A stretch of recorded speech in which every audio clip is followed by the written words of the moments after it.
Effectivement, merci Madame la Présidente. Excusez-moi pour mon retard, mais je viens de finir la commission spéciale retraite. Voilà.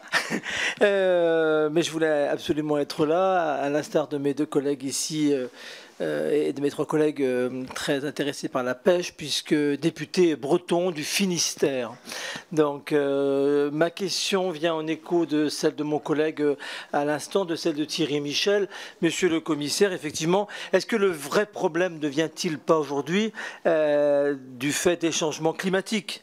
Puisqu'on prend des règlements, on prend des décisions, mais les stocks se déplacent et on prend des mesures lourdes de conséquences, potentiellement prises dans des secteurs où certaines espèces sont parties plus ou moins plus au nord ou plus au sud. Donc effectivement, comme vient de vous le rappeler mon collègue, ne faut-il pas intégrer cette donnée des changements climatiques dans les estimations des stocks? Cela me semble essentiel.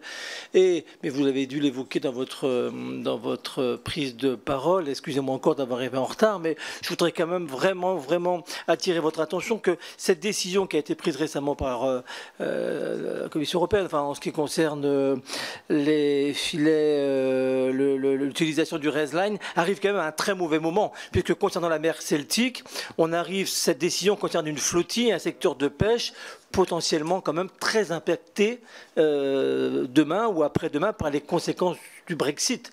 Donc ce cumul de difficultés, la décision qui vient d'être prise concernant les filets de pêche ou les nouvelles contraintes qui viennent de peser sur la pêche bretonne notamment, cumulées avec le Brexit qui est à nos portes, risque d'asphyxier ou de mettre en difficulté très rapidement des dizaines d'entreprises. Donc je voulais vraiment attirer votre attention sur ces deux points. Le premier, comment allez-vous prendre en compte les changements climatiques sur les décisions et les mesures qui sont prises? Et puis l'autre, la concomitance avec le Brexit. Merci beaucoup.